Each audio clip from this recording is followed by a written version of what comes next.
"Mom, I have nowhere else to go." That was the moment my world tilted off its axis. Before that sentence, I believed Sophia was safe, cared for, protected. After it, I knew I had failed her in ways I couldn't yet name. I didn't wait for more. I asked where she was. She barely whispered, "Outside the building," and I told her I was on my way. But instead of driving straight to her, I made a decision. I turned the car in the opposite direction and headed to the Westbrooks' penthouse. I wanted to see their faces. I needed to hear their lies in person.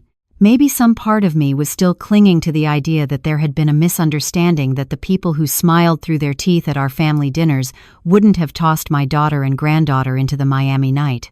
The valet at the high-rise entrance didn't question me. I still had the access code from the wedding preparations years ago. The elevator ride to the 31st floor was long and cold.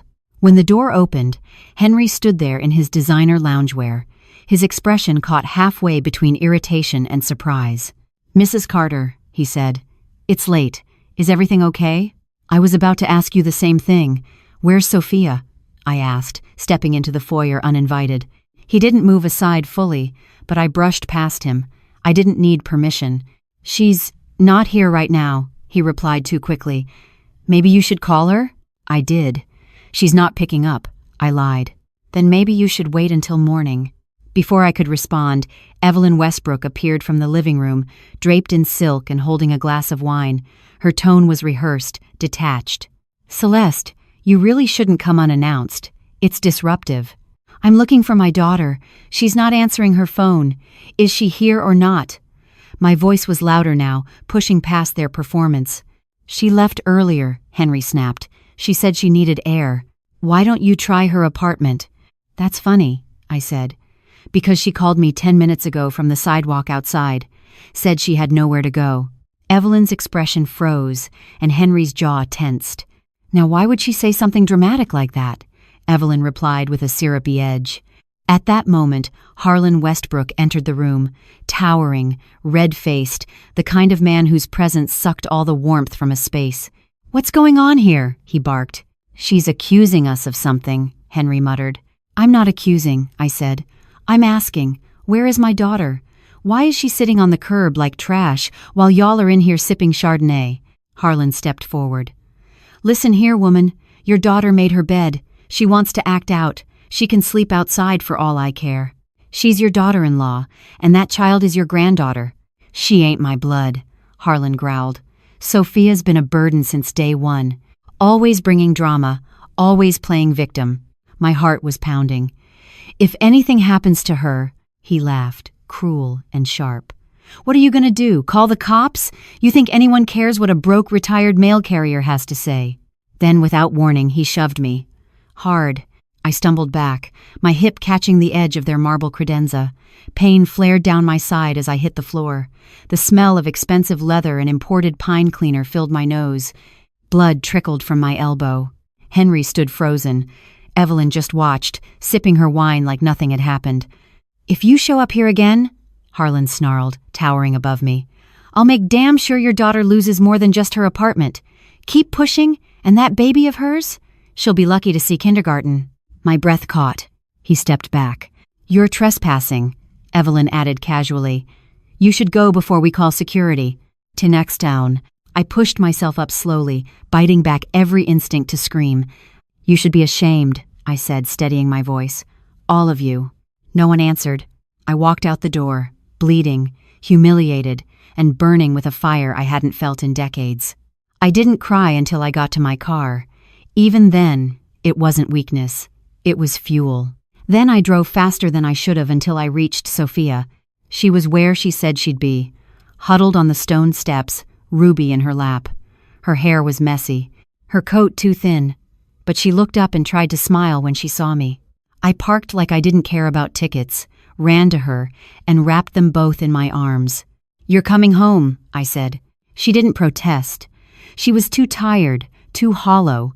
Later that night, while they slept, I sat alone in the kitchen, pressing ice against my bruised hip, staring at the yellow notepad in front of me. At the top, I wrote one name, Henry Westbrook. Beneath it, another, "What did you do to my daughter?" But this time, I added a third line, "And what will I do to you?" Because they may have knocked me down tonight. But tomorrow? Tomorrow, I'd start standing back up. If this story moved you, hit like and drop your city in the comments. You never know who nearby might be watching with you. The next morning, I woke up sore hip, bruised, elbow bandaged, and heart still heavy with everything I hadn't said the night before. My kitchen smelled like burnt toast and peppermint tea, a quiet reminder that life kept moving even when it should have stopped to grieve what had been lost. Sophia was already up. She sat at the kitchen table in one of my oversized t-shirts, staring into a cold cup of coffee she hadn't touched. Her eyes were blank, too tired for sadness. "Ruby's still asleep," she said when I walked in. Her voice was dry, stripped of emotion. I nodded, sat across from her. "How are you feeling?" She gave a weak shrug. "Safe, for now." "Good," I said. "That's the first step." We sat in silence for a while. I let the clock tick loud and steady, let her settle into the rhythm of my house, the creaking floorboards, the hum of the fridge, the occasional car horn outside, a world away from the marble floors and chandeliers she'd left behind. "Do you want to talk about it?" I asked gently. Sophia took a deep breath, then nodded. It started small. At first, he just wanted to manage our finances, said it was easier if one of us handled everything. I didn't think much of it. He's a lawyer. He knew numbers better than me. She looked up, then my credit card started getting declined. I'd call the bank and they'd say I was removed from the account. I couldn't access my own paycheck. My jaw clenched. I didn't interrupt. He told me it was just temporary, that it was safer this way, that I didn't need to worry about money. He said his parents thought it would look better for him to be in charge. I believed him. Sophia paused, then gave a small, bitter laugh. I believed everything, even when the gaslighting started, when he told me I was paranoid, emotional, unstable, when his mother suggested I seek help for anxiety, when they stopped inviting me to their charity events, but told me I was imagining things. I reached across the table and took her hand. "I'm so sorry," I whispered. She squeezed my fingers. "I didn't tell you because I didn't want you to be disappointed in me. I had everything, Mama. I had the house, the clothes, the title, and I let them strip it all away, piece by piece." "No," I said firmly. "They took it. You didn't let anything happen. They made you small so they could feel big. That's not your failure, it's their sickness." She looked at me with wet eyes. "Last night, when Henry slapped me in front of his father and told me to pack my things, Evelyn handed me a check. A severance check, like I was an employee they were laying off. I couldn't breathe for a moment. I ripped it in half," she whispered. "That was my daughter." Later that morning, I called an old friend, Mrs. Annabelle, from the church down the street. She had spare toys, extra blankets, and a warm heart that didn't ask too many questions. Within the hour, we had Ruby's new room set up. Hand-me-down books, a soft pink rug, a dollhouse missing one door, and a tiny lamp that cast stars on the ceiling. It wasn't a mansion, but it was love. Ruby woke up from her nap and wandered into the kitchen, sleepy-eyed and clutching her bunny. I crouched down and opened my arms. "Hi, baby," I said softly. She ran into my hug. "Do you know where you are?" I asked. She nodded against my shoulder. "Nana's house." I kissed her curls. "That's right, and you can stay here as long as you want." That night, as I tucked Ruby into bed and watched the stars light up the ceiling above her, I felt something I hadn't felt in weeks. Purpose. But when I walked back into the kitchen, Sophia was staring at her phone again, staring at a frozen bank app that now read, "Account closed." All of her money. Gone. I took a seat beside her. "We'll fix this." "How?" she asked, her voice shaking. "He's locked everything down." The apartment was in his name. The car. Even Ruby's daycare was under his corporate account. I opened the drawer, pulled out my yellow legal pad, and added a new line under Henry's name. Financial abuse. Evidence needed. Sophia looked over my shoulder. "You're making a list?" "No," I said. "I'm making a case." She stared at me, disbelief flickering into something else. "You think anyone's going to listen to us?" "They will," I said, "because I'm not just your mama anymore. I'm your witness." Outside, the wind picked up. I could hear the rustle of the old oak tree in the yard, the same one Sophia used to climb when she was 7 and fearless. I turned off the light and whispered to her, "You've still got that girl inside you, the one who wouldn't come down until she touched the sky." Sophia didn't speak, but she didn't cry either. She just nodded, and for the first time since she walked back through my door, I saw a flicker of fire in her eyes. Tomorrow, we'd start the real work. And I knew just who to call. Marcus Lewis hadn't picked up the phone in nearly 6 years. The last time I saw him, he was sitting 3 pews ahead of me at his daughter's funeral, stiff and gray, the picture of a man whose soul had folded in on itself. Since then, he'd stopped writing, stopped showing up anywhere people could offer sympathy. But he was the smartest man I ever knew when it came to uncovering truth, and right now, I needed someone who knew how to follow shadows. I called him just after 7 a.m., knowing he was the kind of man who still read the paper with his morning coffee. "Hello? Marcus, it's Celeste." Silence. Then, "I figured it'd take a hurricane or the second coming to hear from you." "Well," I said, "turns out I've got a storm of my own." That got his attention. I explained what happened briefly, carefully, like tugging on a wire I wasn't sure was live. I didn't tell him about the bruise on my hip or the blood on my kitchen floor, but I told him about Sophia's frozen accounts, the silence, the threats, and Henry's family's chokehold on everything. "You think they're laundering?" he asked. "I think they're burying something," I said, "and they buried my daughter along with it." There was another pause, longer this time. "Meet me at Dolores's diner in an hour," he said. "Bring every document you have." By the time I hung up, Sophia was sitting at the table again, Ruby on her lap, coloring. I handed her a cup of warm milk and kissed the top of Ruby's head. "I'm going out for a bit," I said. "Just a conversation. Nothing to worry about." Sophia didn't ask questions. Her eyes said she trusted me now in a way she hadn't before. Dolores's diner hadn't changed in 30 years. Still smelled like bacon grease and bad coffee. I spotted Marcus in the back booth, hunched over a newspaper with a black pen tucked behind his ear. His salt and pepper beard was longer now, and his eyes had more sadness than they used to. But the moment he saw me, something sparked. He stood and gave me a brief hug. "You look good, Celeste." "You look like hell," I replied, sliding into the booth. He smirked. "Let's get to it. I've disting at mine a day." I pulled out the folder bank statements, screenshots of emails Sophia had managed to recover, and a copy of the severance check Evelyn had handed her. Marcus flipped through it all with methodical precision, eyes scanning like a machine. "Damn," he muttered. "They've got her locked out of everything. The structure on these accounts, this isn't just we had a fight stuff. This is asset isolation. Could even be grounds for fraud. Can we prove it?" "Not yet," he said, "but if they've moved her money without her consent, there's a paper trail somewhere, and with Henry's firm involved, that means more eyes, more chances they got sloppy." He tapped his pen on the table. "We'll need to go after this from 2 sides, financial and personal." "What do you mean?" "We find out how they're holding the money, and then we find someone close to the family who's willing to talk." I hesitated. That part might be harder. Henry's family's tight, country club type, rich enough to hide bodies in golf bunkers. "I know someone who might help," he said, "but it'll take a favor, and you don't ask those lightly." "I don't care," I said. "If it helps Sophia, I'll ask anyone for anything." He looked at me for a long moment, then gave a slow nod. "You haven't changed." "Neither have you," I replied. "You just hide it better." Back at home, I updated Sophia while Ruby napped on the couch. "I met with Marcus," I said. "He's in." She looked stunned. "Marcus? The reporter?" "I thought he disappeared." "He did," I said. "But he's back now, and he's angry." Sophia bit her lip. "Why would he help us?"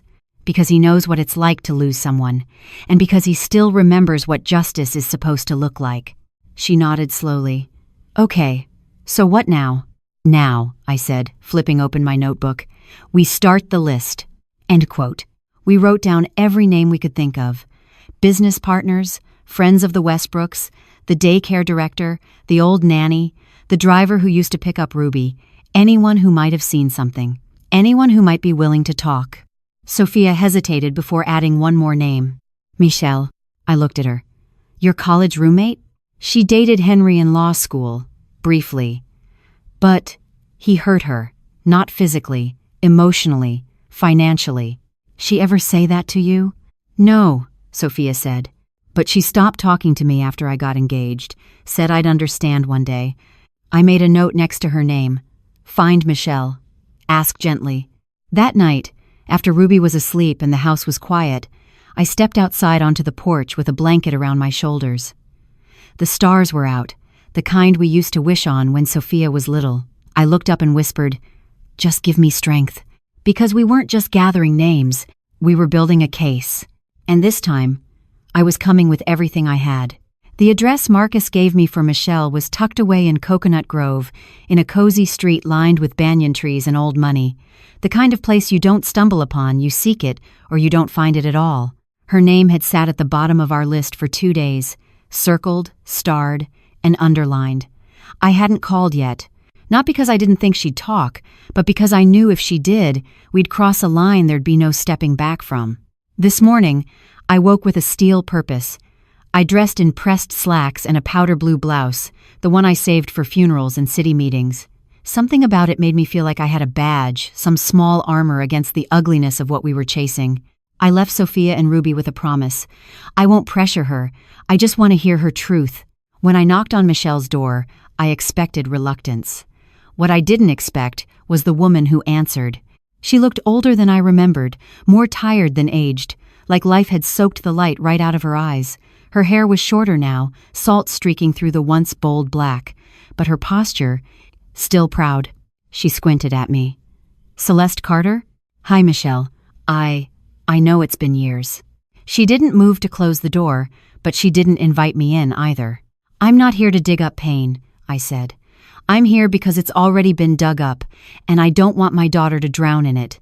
That was, they ride head and created despected somethings exited. At the word daughter, something shifted. "You better come in." Her apartment was clean but lived in, a single bookshelf sagging under the weight of textbooks and worn novels. A kettle hissed softly on the stove. "I figured this day might come," she said as she poured tea into chipped mugs. "Didn't think it'd be you. I wouldn't have come if it weren't serious." She handed me a cup and sat across from me at the tiny kitchen table. For a moment, the silence hung between us like laundry, heavy and full of things that hadn't been aired in years. "You want to know what he did to me," Michelle said flatly. "I want to know anything you're willing to tell me." She stared at the tea for a long while. "Henry liked to play savior," she finally said. "In public, he was generous. Opened doors, paid bills. In private, he was ice. Everything he gave, he expected back threefold." She paused, then looked at me square in the eyes. "He never hit me. He didn't have to. He made me feel like I owed him air, that if I left, I'd never be able to breathe again." I nodded slowly. "Sophia said you stopped speaking after she got engaged." Michelle gave a dry laugh. "I tried. I told her once." She looked at me like I'd slapped her. She took a deep breath. "But it wasn't her fault. We were all groomed to love the fantasy. He knew how to mirror what we needed. For me, it was attention.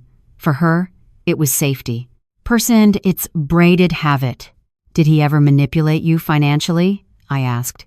Michelle's mouth tightened. "He convinced me to co-sign a private student loan in law school, said it would build our future together. He never paid a dime. I spent 6 years paying off $37,000 of his debt. I felt a quiet rage rise in my chest. "Would you be willing to say that out loud?" I asked gently. Michelle raised an eyebrow. "Like, on record?" "Yes. You'd be helping Sophia, helping Ruby." She hesitated. Then slowly she nodded. "If you can guarantee it won't blow back on my job."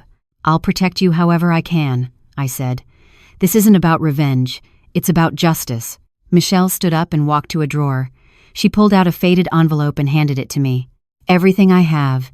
Emails, loan docs, screenshots of the messages he sent when I tried to ask for help. I kept them because I didn't want to forget." "You never told anyone?"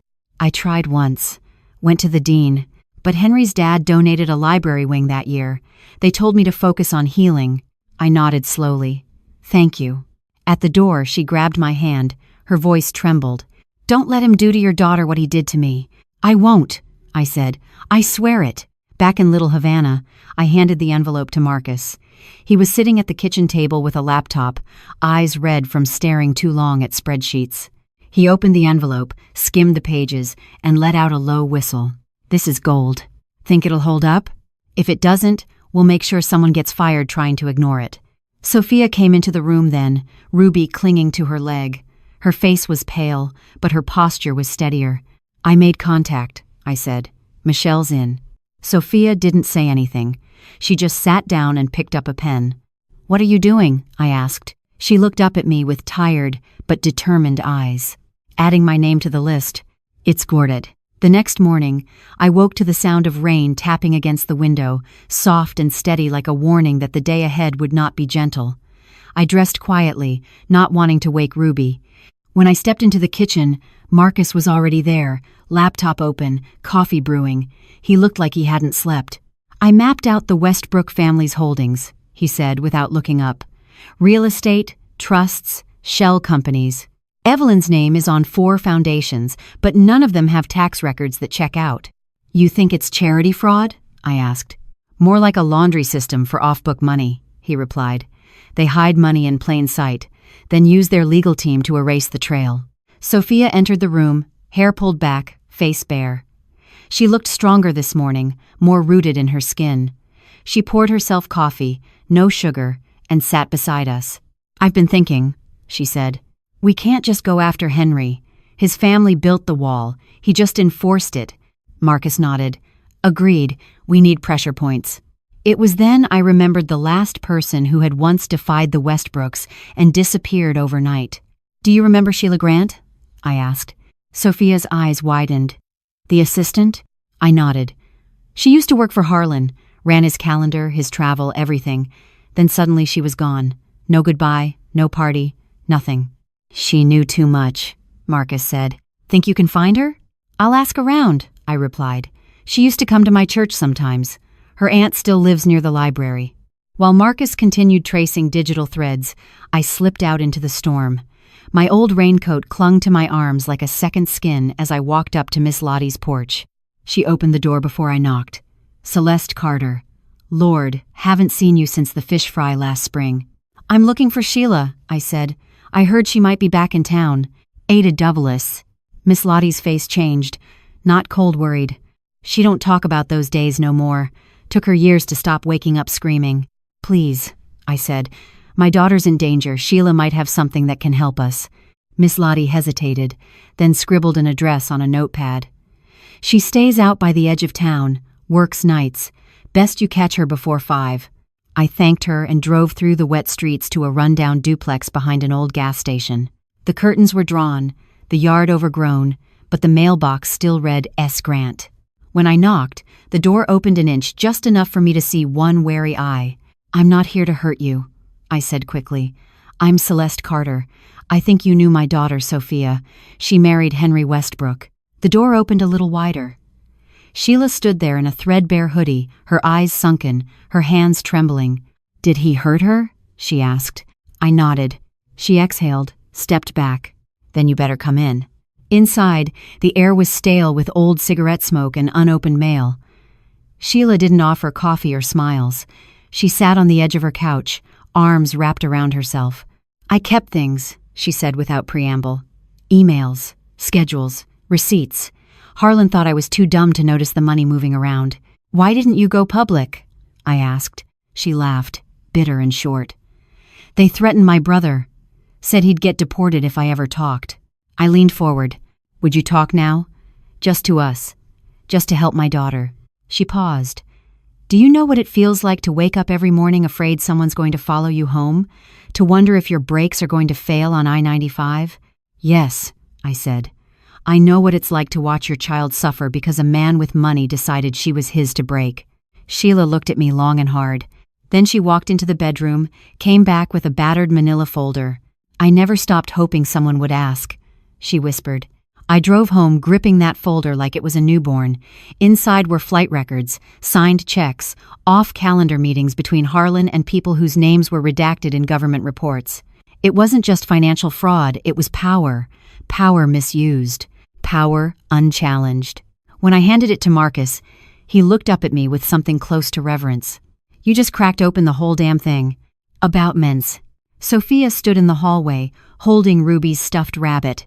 What's happening? She asked. We found someone, I said. We found truth. Sophia looked at me, then at Marcus, then at the folder. And for the first time since this began, she said it out loud.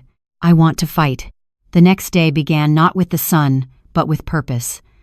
For the first time in weeks, Sophia rose before Ruby stirred. She stood in my kitchen, still in her pajamas, but with her spine straight, and poured herself a cup of coffee like a woman reclaiming a rhythm she once forgot. "We need a plan," she said simply. "We're making one," I replied. Marcus joined us an hour later, binder in hand, laptop bag slung over one shoulder. His eyes were bloodshot but focused. "We've got 4 points of attack," he said, setting the binder on the table. 1. Michelle's testimony about financial manipulation during their relationship. 2. The severance check from Evelyn, which legally implies Sophia was more of an employee than a spouse. 3. The frozen joint accounts all traceable. And 4. He paused, tapping the folder Sheila had given us. Proof of internal fraud linked to Harlan's business dealings. If we can tie Henry's money to those activities, we not only build a civil case, we trigger federal attention. "It's not me." Sophia sat down slowly, absorbing it all. "So we're going after their money, their credibility, and their freedom?" "That's the idea," Marcus said. "But it means exposure and retaliation." I glanced at my daughter. "You sure you're ready for that?" Sophia nodded. "I'm done being afraid." We spent the morning organizing documents, building a digital trail, scanning evidence. Sophia recorded a statement on Marcus's recorder, shaky at first, then clearer. She spoke of her marriage, her isolation, the slap, the threats, the silence. She spoke like a woman pulling thorns from her skin. It wasn't easy to hear, but it was real. That afternoon, I made lunch grilled cheese and tomato soup, Ruby's favorite. Sophia helped without being asked. It felt simple, domestic, but behind every slice of cheddar was war prep. After lunch, I drove across town to speak with Reverend Miles. He'd known me since before Sophia was born. I trusted him, and more importantly, I trusted the quiet network of ears and eyes within his congregation. He greeted me with open arms and worry in his gaze. "Celeste Carter, I hear there's a storm circling you." "I'm building it," I said. I told him everything. Not every ugly detail, but enough for him to understand the stakes. "I'm not asking you to choose sides," I said. "I'm asking you to pray for us. And if anyone in your congregation knows more, anyone who's worked for the Westbrooks or seen something they need to know, it's safe to speak." He nodded solemnly. "People respect you, Celeste. You say it's safe, they'll believe you." That night, back home, Marcus pulled me aside. "I spoke to a lawyer I trust," he said. "Pro bono. Specializes in coercive control cases. She's willing to meet Sophia. No pressure." "Good," I said, "because we're going to need legal backup soon." "I have ever." Sophia stood in the doorway, listening. "I want to meet her," she said. "Tomorrow." I smiled. "That's my girl." As we settled in for the evening, Ruby curled up beside Sophia on the couch, thumb in her mouth, eyelids heavy. Sophia turned to me. "Do you ever feel like everything in your life was preparing you for one moment?" "All the time," I said. She exhaled. Not quite a laugh. "I never thought I'd be the one in the middle of the fire."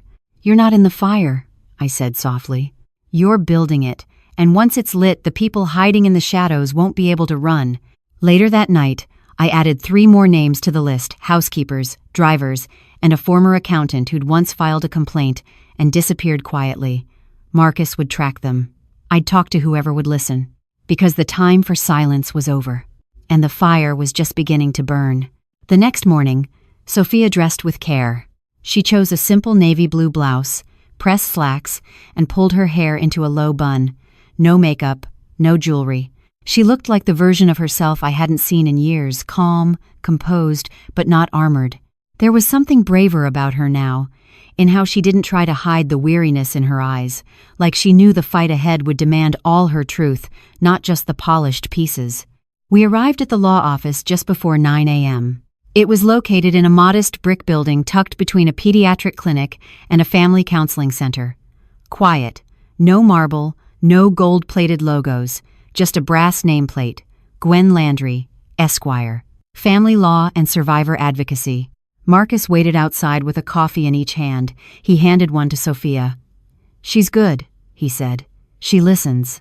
Inside, the waiting room was warm, filled with calming blues and earth tones.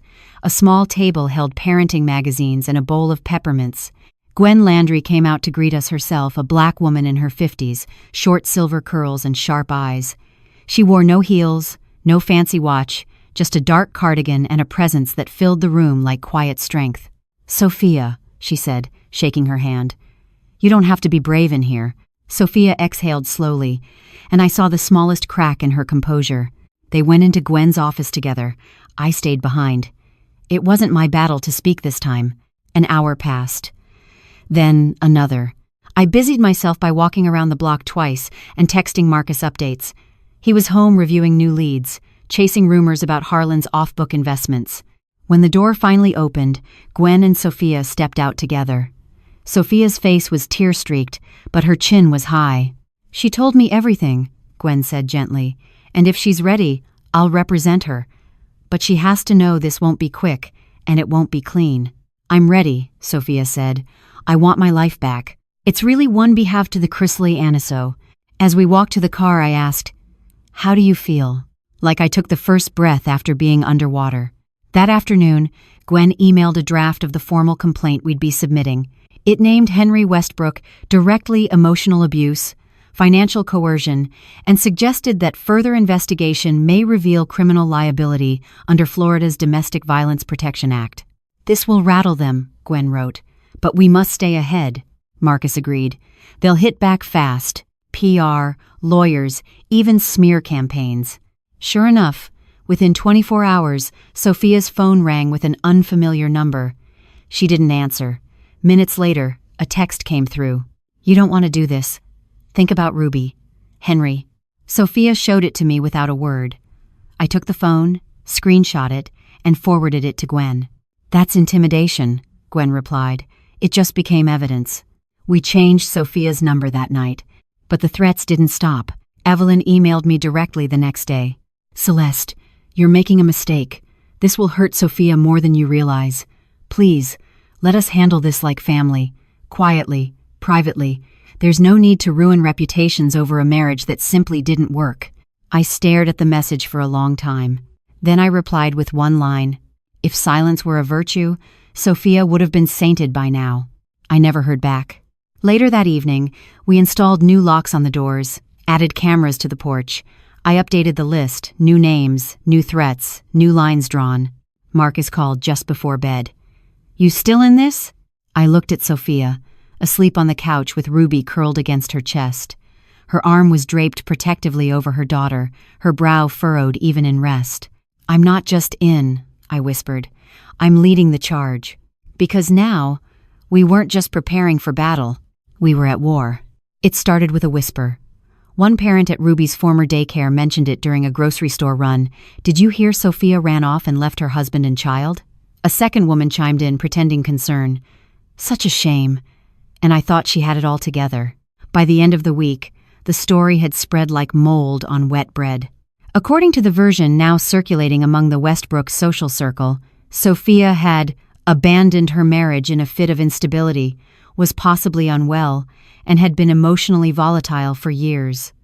The word narcissist floated through online parenting forums, linked not so coincidentally with a few anonymous comments describing a troubled mother. It was no accident. The Westbrooks had activated their network. "Classic playbook," Marcus muttered as he read the screenshots we'd collected. "They can't disprove the facts, so they discredit the source." Sophia sat at the table, her laptop open in front of her, eyes scanning the defamation in real time. "They're trying to erase me," she said quietly. "No," I said, placing a hand on her shoulder. "They're trying to drown you, but baby, you've already learned to swim." She didn't respond. But I saw the steel return to her spine. Gwen moved fast. She issued a formal cease and desist to the Westbrooks' PR firm, naming specific posts and anonymous leaks tied to Henry's former associates. We couldn't stop the gossip, but we could draw legal lines in the sand and start documenting every breach. Marcus reached out to a local journalist he trusted, Monica Graves. She'd done exposés on political abuse and whistleblower cases before, and she'd been sniffing around the Westbrooks for months.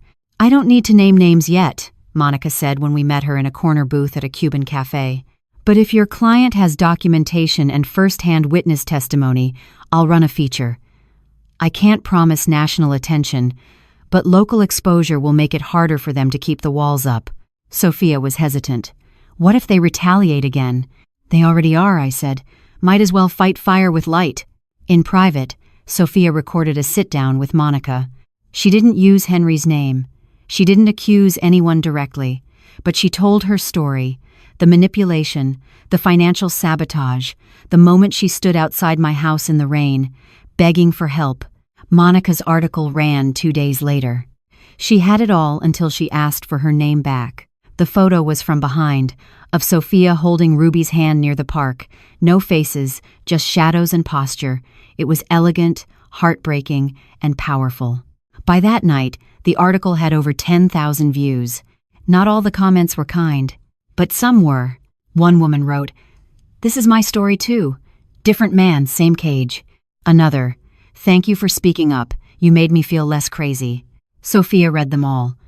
Then she turned to me and said, "If this helps one woman walk away sooner than I did, it's worth it." Still, the attacks didn't stop. The next blow came from Henry's lawyer, a demand for shared custody of Ruby and a threat to sue for parental alienation. Sophia trembled when she read it. "He doesn't even want her, he just wants to punish me." Gwen was already drafting a countermotion. "He's bluffing for now, but we'll need every piece of evidence to show he's unfit. Witnesses, records, even psychological evaluations if it comes to it." I nodded. "We'll find it." That night, as Ruby slept in the room we'd painted yellow when Sophia was still a teenager, I sat beside my daughter on the porch. "I'm scared," she admitted. "I know," I said. "He's going to keep coming." "Yes, and we'll keep standing."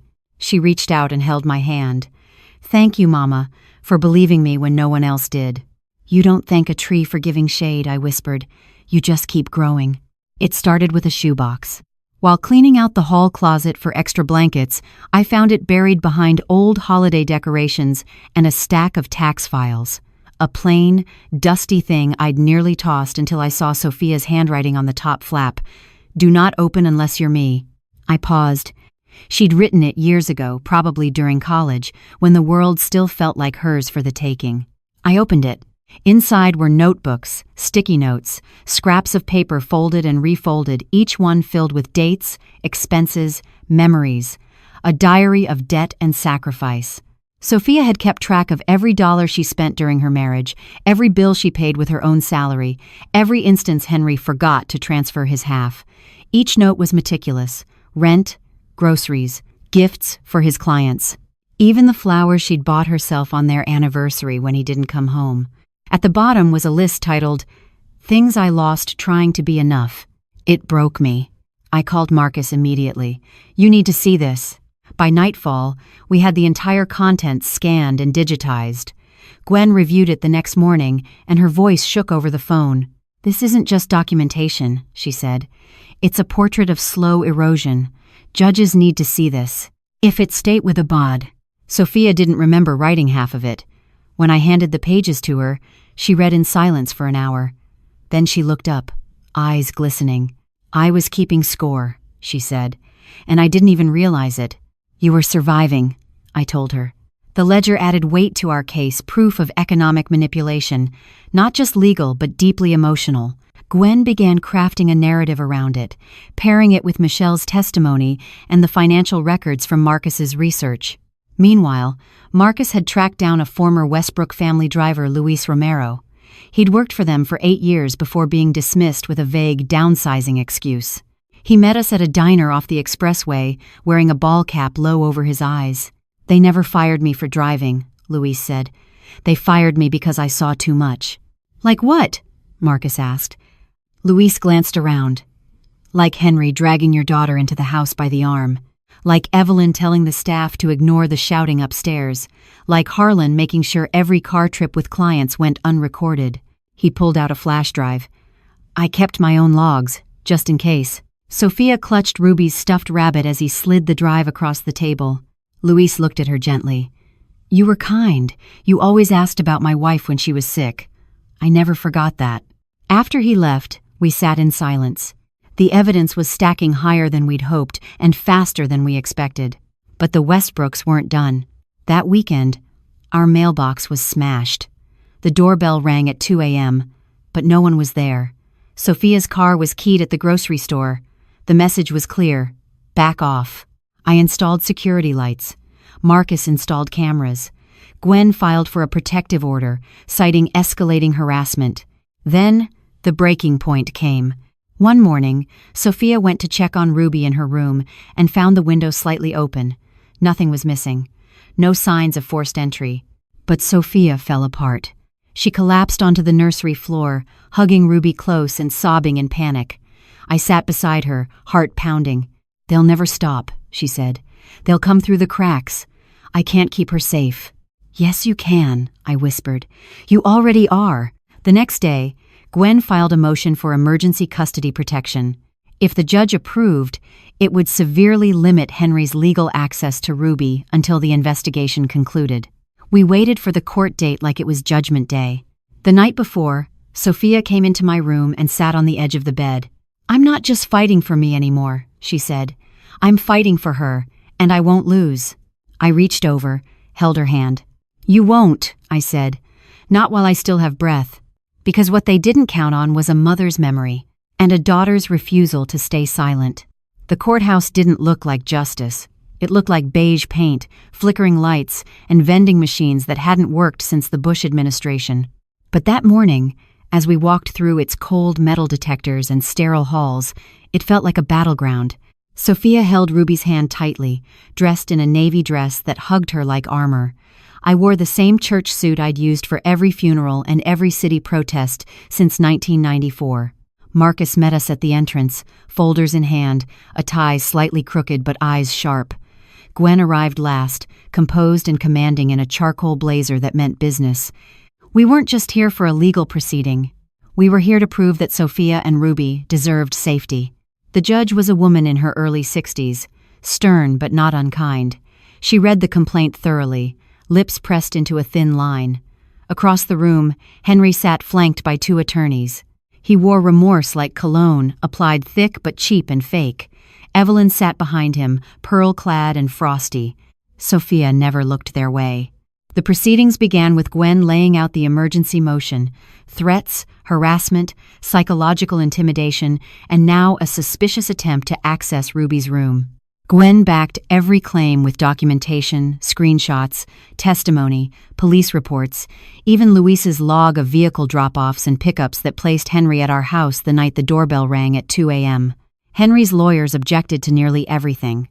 They painted Sophia as emotionally unstable, prone to dramatization, and most disgustingly suggested she was exploiting public sympathy via media stunts. When it was Sophia's turn to speak, she stood, hands trembling. "Your Honor, I'm not here to ruin a man's life. I'm here because mine was dismantled one quiet humiliation at a time. I'm here because my daughter wakes up crying when the doorbell rings, because no mother should feel afraid to tuck her child in." The room fell silent. Then Gwen added, "We are not asking for vengeance. We are asking for space, for safety, for due process to proceed without fear." The judge leaned back in her chair. "I see enough here to warrant protection," she said at last. "Effective immediately, Mr. Westbrook is restricted from physical or digital contact with Miss Carter and their daughter, pending further investigation. Supervised visitation rights will be considered at a later hearing." Henry flinched. Evelyn turned pale. We didn't cheer. We didn't cry. We exhaled. Back outside, the sky had turned overcast. Sophia hugged Gwen, then Marcus. She stood still for a moment, processing what had just happened. Then she whispered, "We won today." I squeezed her hand. "Yes, we did, but we're not done." That night, we celebrated quietly. Ruby danced in her pajamas while we played Motown in the kitchen. Sophia let herself laugh, really laugh for the first time in weeks. Marcus opened a bottle of cheap wine, and we toasted not to victory, but to endurance. Later, while everyone slept, I sat at the kitchen table with my notebook. I wrote, "Day 48. The walls are cracking. The wolves are wounded. And my girl just took her first breath without shaking. We were still in the fight. But now, we had the law on our side." 3 days after the hearing, I found Evelyn Westbrook waiting on my porch. She didn't knock. She stood there like she belonged, arms crossed over a cream cashmere coat, her expression unreadable behind designer sunglasses. "Celeste," she said when I opened the door, voice clipped, "we need to talk." I didn't invite her in. "You've done enough talking behind our backs," I replied. She gave a thin smile. "I came alone. That counts for something." I stepped onto the porch, closing the door behind me. "What do you want, Evelyn?" She looked out at the street, as if rehearsing her next move. "I'm here to offer you a way out. For Sophia, for Ruby, no more lawyers, no more court dates, no more articles. Go on." End quote. She reached into her bag and pulled out a thick manila envelope. $250,000. Tax-free, no strings except one. Sophia drops the case, signs an NDA, agrees to no future contact with Henry or the family. I laughed. I couldn't help it. "You think this is about money?" "I think," she said, tightening her grip on the envelope, "that everyone has a number, and I think your daughter is tired. You too." I took a step closer. "You know what's funny, Evelyn? We already had everything that money could have bought: peace, a name we were proud of, a daughter who smiled in her sleep. Your son took all of that. And you want us to trade silence for scraps?" Her jaw clenched. "You're making a mistake." "No," I said, voice steady. "The mistake was letting him near my daughter in the first place." She left the envelope on the porch bench and walked back to her car without another word. I didn't touch it. When I told Sophia about the offer, her hands shook, but her voice didn't. "She really thought I'd take it?" "She thinks everyone can be bought," I said. "She learned that from Harlan." That night, Marcus ran a trace on the envelope. The money was real cash, probably pulled from a private foundation to avoid paper trails. He photographed everything, labeled it for our files. It would become Exhibit C if this ever went federal. 2 days later, Evelyn sent a second message, this time via a family lawyer. The tone was colder. "Should Miss Carter continue defamation, we reserve the right to pursue legal remedy for damages to reputation and lost business." Gwen responded with a single sentence. "Your attempt to bribe a legal witness has been recorded and archived." We didn't hear from Evelyn again, but we knew better than to relax. That weekend, we hosted a small dinner with some of our supporters, Michelle, Sheila, and even Luis. It wasn't a strategy meeting. It was a gathering, a reminder that we weren't in this alone. Sophia cooked arroz con pollo from a recipe she hadn't touched in years. Ruby danced around the table with a paper crown on her head. After dessert, Michelle pulled me aside. "I never thought I'd see justice," she said. "I just wanted survival. But watching Sophia fight, it's healing something in me." "Thanks for watching," I nodded. "We're not done yet." Later that night, Sophia tucked Ruby into bed and sat beside me on the couch. "She came to buy my silence," she said softly, "but she reminded me why I have to keep going." I reached for her hand. They underestimated the wrong family, because no offer, no threat, no sum of money could buy back the years Sophia lost. And we weren't done collecting receipts. 2 weeks passed. Quiet on the surface. No emails. No texts. No more midnight doorbell rings. But that kind of silence? It never meant peace. It meant planning. I was in the backyard hanging laundry when I first noticed the man in the sedan, parked across the street, pretending to check his phone. He didn't look twice at me, but he never left. He came back the next day, and the day after that. Marcus confirmed it that evening, with a glance through the blinds. Private surveillance. Could be from the Westbrooks. Could be their lawyers fishing for something. Sophia paled. "They're watching us now?" "They're scared," I said. "This is what scared people do." Still, we filed a police report, and Gwen added the detail to our ongoing motion for harassment. It was more ammo in a growing war. Then came the letter. It arrived in a plain envelope, no return address, postmarked from Miami. Inside was a single sheet of paper, typed, cold. "You think you're brave. You're not. Walk away before someone gets hurt." No name, no signature. But Sophia knew the tone. I saw it in her eyes, the hollow fear that had once been her nightly companion. That letter was the echo of her old life, and it was clawing its way back in. I put the letter in a plastic bag and handed it to Marcus. "They're losing control," he said. "That's why they're getting sloppy." But I wasn't comforted. Sloppy was still dangerous. That Sunday, Reverend Miles invited Sophia to speak at a women's group at the church, an informal gathering, mostly older women, many of whom had quietly endured their own scars. Sophia didn't want to go. "I'm not a preacher," she said. "I'm not a hero." "You're a survivor," I told her, and you're not alone. She went. I sat in the back as she stood before 20 women and told the truth, not the courtroom version, but the late-night, wide-eyed, shaking hands version. The one with fear and guilt and shame, but also grit. She ended with, "They taught me to be quiet, but now I teach my daughter that her voice matters. That's how I heal." There wasn't a dry eye in the room. Afterward, women lined up to hug her, to whisper confessions, to hand her folded notes with numbers, names, stories they hadn't told anyone, not in years. When we got home, Ruby was already asleep on the couch, curled beneath Marcus's jacket. Sophia sat beside her, holding one of the notes from the church. She said her husband hit her last Tuesday, and she didn't tell her kids, just sat at dinner with a bruise under her collar. "We've started something," I said, "and it's bigger than them now." That night, I dreamed of fire. Not destruction, but light. We were becoming a lantern in the dark for women who'd forgotten they were allowed to ask for warmth. But light draws shadows. The next morning, our front window was shattered. A brick on the floor, wrapped in the same typing paper. This time the message said, "Last warning." Sophia didn't scream. She swept up the glass while I called the police. Ruby, confused but calm, watched from the stairs. Gwen filed for an emergency hearing to elevate the charges. Marcus reinforced the cameras. He added motion lights and upgraded the locks. I bought a baseball bat and left it by the front door. "And Sophia?"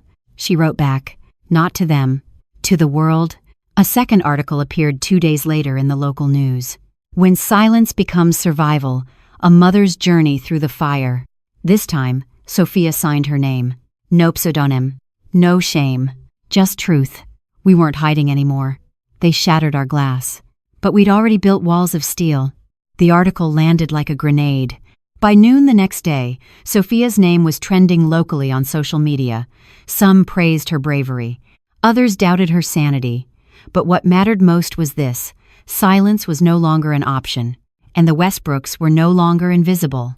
That same afternoon, Gwen received a call from a lawyer representing a former junior accountant at Harlan Westbrook's investment firm.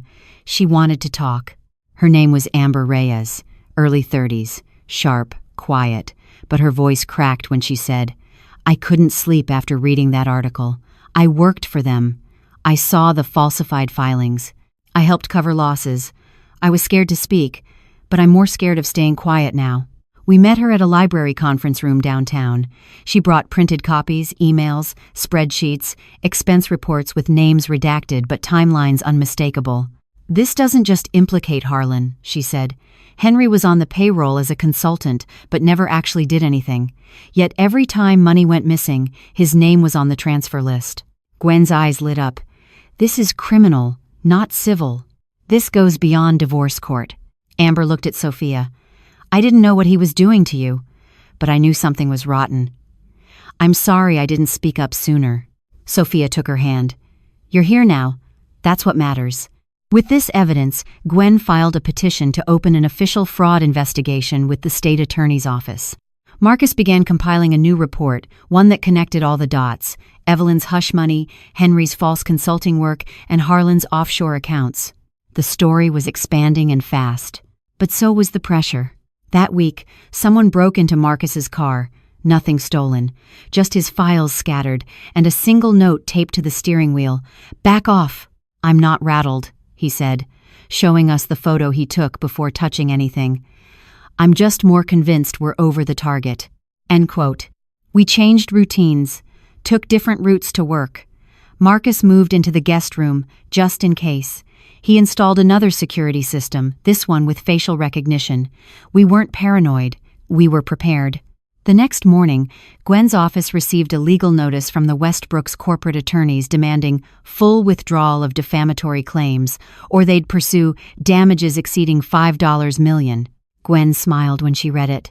"They're bluffing," she said, "and getting sloppy. It's never meant in." Still, the threat lingered. That evening, Sophia found Ruby drawing in the living room. She was coloring a picture of our house with extra locks on the doors and 3 stick figures holding hands in the window. "What's this?" Sophia asked. "It's us," Ruby said, "inside the safe house." Sophia's throat tightened. She carried the drawing to me. She knows. She's not scared, I said. She's learning what safety looks like. Sophia framed the drawing and hung it in the hallway. That night, Marcus pulled me aside. We're getting close to something bigger, he said. If we push harder, someone high up could fall. But that also means they might come at us from higher up too. I looked around at my family, wounded, tired, but standing. Then we climb, I said, because once cracks appear in an empire, it's only a matter of time before the whole foundation collapses. And we were ready to pull. The deposition was scheduled for a Tuesday morning, quiet courthouse. No cameras, no reporters, just a small room with beige walls and a table too long for the silence it would carry. Sophia wore the same navy dress from the first hearing. Gwen told her to look composed but not polished, honest, steady, human. Henry arrived late. He walked in with 2 lawyers, freshly shaved, suit pressed, smile practiced. He looked every bit the son of a man who built fortunes from appearances. He didn't look at Sophia, not once. The court recorder took her seat. Everyone adjusted their microphones. Then the questioning began. Gwen started soft background, dates, details. Sophia answered each question clearly, voice shaking only once when asked about the night she left. I didn't leave to punish him, she said. I left to survive. Then it was their turn. Henry's lawyer leaned forward, smiling like a man who thought charm was a weapon. He poked at inconsistencies, pressed timelines, brought up Sophia's college therapist, her old prescriptions for anxiety. She's unstable, he implied.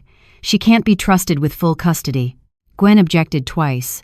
The judge allowed some of it, disallowed more. Then came the real test. The lawyer held up a printed email chain between Sophia and Monica, the reporter from the article. You leaked details to the press. I told my story, Sophia replied. You endangered your daughter's privacy. I protected her by speaking out. I flow, the lawyer smirked. You used your pain for attention. Sophia met his eyes. No, I used my voice because silence almost killed me. For a moment, even Henry looked up.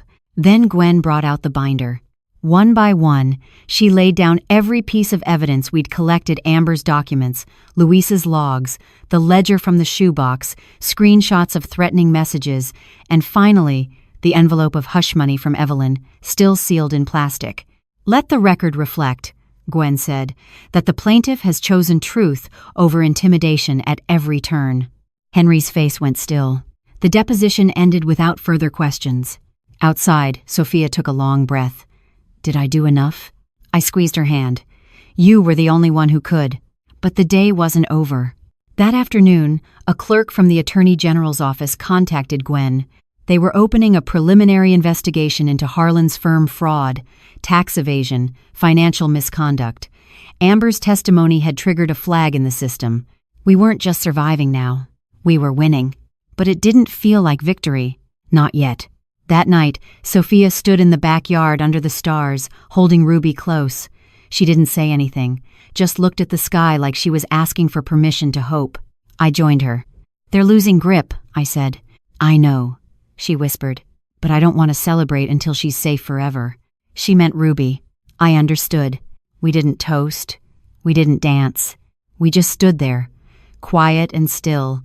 2 women who had once been told to shrink and now refusing to disappear. Harlan Westbrook died on a Thursday. Cardiac arrest, the papers said. Peaceful, in his sleep. I didn't believe in peace for men like him. The obituary was a full-page spread in the Orlando Sentinel, praising him as a titan of finance, a philanthropist, a pillar of legacy. There was no mention of investigations, no mention of the women he silenced, the money he buried, the names he erased. But we knew. Sophia found out through a news alert. She didn't flinch, didn't cry, just stared at the screen and whispered, "He won't hurt anyone else." Ruby asked if the man on TV was a bad guy. Sophia answered, "He was powerful, but not kind." The funeral was private, closed to media, but when Evelyn's assistant emailed Gwen with a formal request for Sophia's respectful absence, we all knew what that really meant. Stay away. Sophia didn't want to go. But I did. I wore black, pearls. Sat in the back row with Marcus by my side. The chapel was filled with men in suits, women in furs, and silence so heavy it made the air taste like iron. Evelyn sat in the front pew, dry-eyed, clutching a silk handkerchief embroidered with gold. Henry gave the eulogy. It was all lies. He called Harlan a man who taught us strength, said he believed in building futures. Not a word about the people he broke to do it. I watched Henry closely. He was thinner, paler, the kind of man who'd been bleeding power for months and didn't know how to hide the wound. After the service, I stood outside near the hearses, pretending to wait for a car. That's when Evelyn approached. "No flowers from you?" she asked, voice low. "I don't bring tributes to the graves of men who sow fear," I said. She sighed. "You won't stop, will you? Not until my granddaughter sleeps through the night." Evelyn's face changed, then cracked, just for a second. A flicker of something real, not grief, not regret, just exhaustion. "Do you know what it's like to spend a lifetime cleaning up after monsters?" "Yes," I said. "That's why I broke the cycle. I know lest." She said nothing more, just walked away, her heels clicking like the last ticks of a dying clock. By Monday, the state investigation into Harlan's estate intensified. His death didn't end it, it accelerated it. The trust fund tied to Henry was frozen. Assets were flagged, offshore accounts exposed. Gwen smiled when she read the court update. They thought the grave would bury the truth, but all it did was open the books. Sophia didn't celebrate. Not openly, but she slept a little deeper that week. Ruby laughed louder, and I started writing again. Not just notes, not just timelines, but the story itself. Every crack, every climb, every time a woman said no more. Because while one man's legacy was being dismantled, a new one was being built in real time. One that didn't need marble or money, just memory. It was held in a conference room downtown, windowless, gray-carpeted, with stale coffee and the hum of old fluorescent lights. The kind of place where endings happened quietly, on paper, with signatures and legalese instead of fireworks. Sophia was ready. Her spine was straighter than I'd seen in months. She wore no makeup, no jewelry, just her truth. Henry sat across from her, alone. No Evelyn, no team of suited wolves, just one tired-looking attorney, a man who didn't bother to hide the resignation in his eyes. The mediation was required one last attempt to settle the divorce and custody arrangement before the final court ruling. But we knew what this really was, a last stand. Gwen began. She laid out the terms clearly. Asterisk sole custody to Sophia. Asterisk no unsupervised visits. Asterisk monthly child support tied to Henry's remaining legal income. Asterisk A. Gag order preventing either party from publicly attacking the other or using Ruby as leverage. Simple, fair, final. Henry didn't argue. He didn't raise his voice, didn't bluster. He just sat there, hands folded, eyes on the table. Then, for the first time, he spoke directly to Sophia. "I never thought you'd fight back." Sophia didn't blink. "You never thought I'd survive." He nodded slowly. "Guess I underestimated the wrong one." Gwen cut in before he could spiral. "Are we signing or not?" Henry's lawyer nudged the papers forward. "We'll sign. Pen to paper. Click, click, click." Just like that, the cage was broken. Outside the building, Sophia stood in the sunlight like it was the first breath of spring. She didn't cry, she didn't cheer, she just closed her eyes and exhaled. "I'm free," she whispered. Ruby was waiting at home, coloring at the kitchen table. When Sophia walked in, her daughter looked up and said, "Mama, are we done now?" Sophia knelt beside her. "We're just beginning." That night, we made a simple dinner, roast chicken, sweet corn, and cornbread. Comfort food, victory food. Ruby danced in her pajamas. Marcus played Al Green on the record player, and Sophia laughed deep from the chest, like she was finally breathing all the way down. Later, on the porch, she sat beside me in the dark. "I thought justice would feel louder," she said. "Sometimes it's just the sound of no one yelling back," I replied. She smiled. "I'm going to teach her better, Ruby. I'm going to teach her what love is supposed to feel like."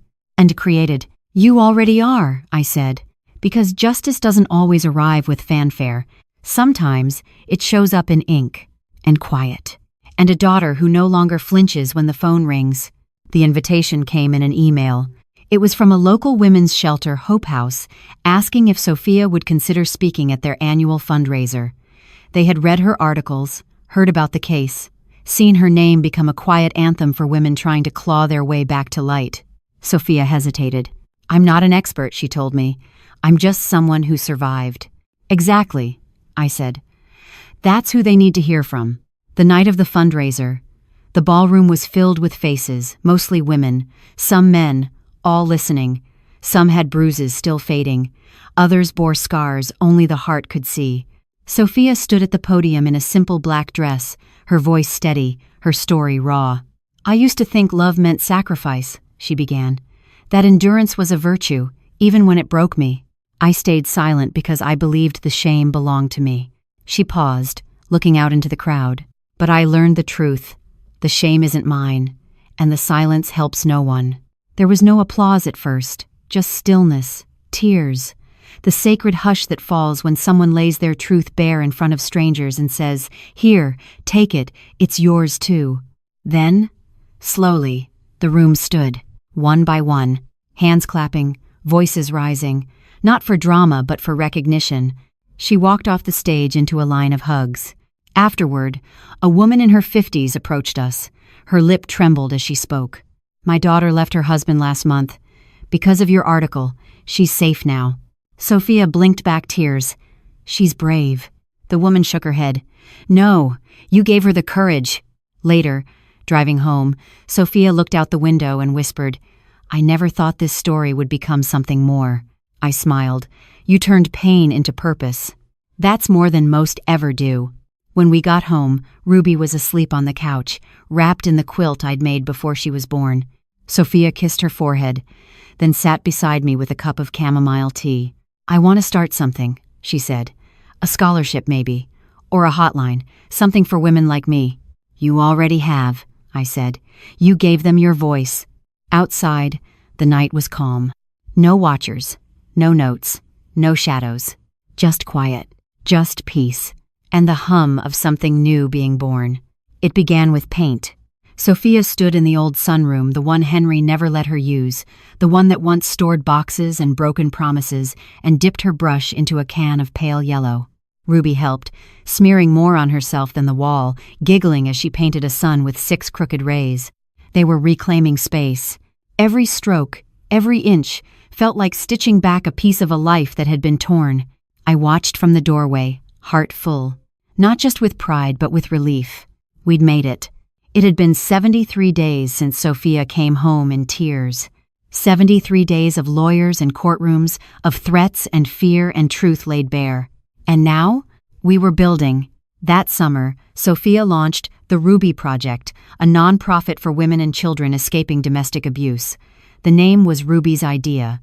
"Because it's about precious things," she said, "and rubies are strong." And to stand, the project offered emergency housing, legal resources, and, most of all, community. People showed up donating, volunteering, spreading the word.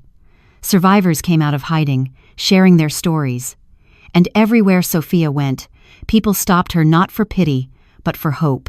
Meanwhile, Evelyn left the state. She sold the Westbrook estate and moved to Charleston, away from headlines, away from shame. No one saw Henry much anymore. Rumors said he was working for a cousin in Alabama, under a different name. We didn't follow. They belonged to a story we no longer had to tell. One evening, Ruby ran into the kitchen holding her school project, a family tree made of construction paper and glitter. She pointed at Sophia. "You go here, and Grandma Celeste goes here." Then she added a photo of herself, glued right at the center. "This is our new tree," she said, "because we started over." We hung it on the fridge.